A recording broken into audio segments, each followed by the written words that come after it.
इस वीडियो में हम समझने जा रहे हैं कि जो आपने कई बार शार्क टैंक में कई बार और अलग-अलग जगह ये टर्म्स सुनी ज़रूर होंगी, जैसे एबिटा क्या होता है, जैसे अमोर्टाइज़ेशन क्या होता है, what is operating profits, what is net profit, तो इसको हम समझने जा रखेंगे आज की इस वीडियो में।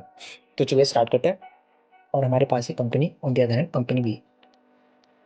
तो अभी हम सबसे पहले आते हैं सेल्स पे। तो लेट्स से कंपनी ए कमा रही है 100 करोड़ और कंपनी बी कमा रही है 200 करोड़ या 200 करोड़ की सेल्स कर रही है, टू बी प्रिसाइज। उसके बाद सेल्स के बाद आती है कॉस्ट, कि कॉस्ट कितनी लग रही है किसी कंपनी में। तो 40 करोड़ लेट से यहाँ पे लग रहा है और 80 करोड़ यहाँ पे लग रहा है, तो कॉस्ट इसकी डबल आ रही है। ठीक है। और ये यहाँ पे नेट आ गया आपका 60 करोड़ और यहाँ पे आ गया नेट आपका 120 करोड़। ठीक है। अब ये जो आपके पास आया निकल के 60 करोड़ और 120 करोड़, ये आया एबिटा। इसको बोलते हैं EBITDA। एबिटा मतलब earnings before interest, tax, depreciation and amortisation. Depreciation मतलब डेप्रिशिएटिंग एसेट्स, जैसे कि फर्नीचर हो गया। इस टाइप के एसेट्स होते हैं डेप्रिशिएटिंग एसेट, जो विद टाइम घटते चले जाते हैं।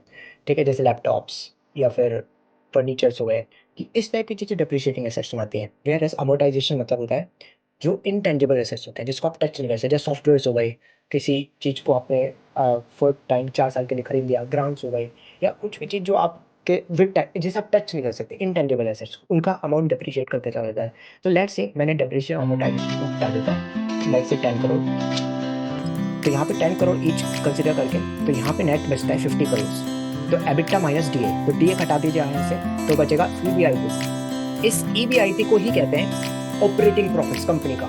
और यहाँ पे बचाइए 110 CR। ठीक है। और यहाँ पे 50 CR। उसके बाद लेट से इंटरेस्ट और हटा देते हैं। ठीक है। इंटरेस्ट हमारे पास लेट से इस कंपनी का 0 है और इस कंपनी का इंटरेस्ट जो है वो 20 CR है। तो यहाँ पे नेट बचता है आपके पास 50 CR और यहाँ पे नेट बचता है आपके पास 90 CR। ठीक है। उसके बाद हम अगर इसमें आगे बढ़ते हैं, तो आगे की तरफ देखते हैं। अब हमारे पास अब आप ई हटा देते इसमें से, तो बचेगा EBT।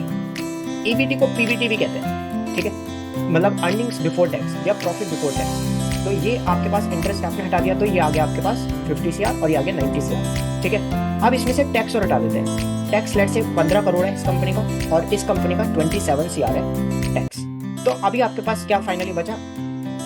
PAT, profit after tax या अर्निंग्स आफ्टर टैक्स। तो ये आपके पास 35 CR आ गया और यहाँ पे आपके पास बचा 63 CR। ठीक है।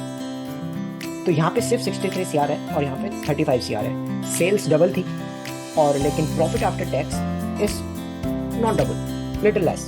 तो जरूरी नहीं है कि अगर कंपनी के पास सेल्स ज़्यादा है तो उसका net profit after tax, after all these expenses, वो प्रॉफिट भी ज़्यादा कमा रही हो। सो आई होप आपको ये चीज़ अच्छे से समझ में आई होगी and keep learning this and stay tuned for more such videos.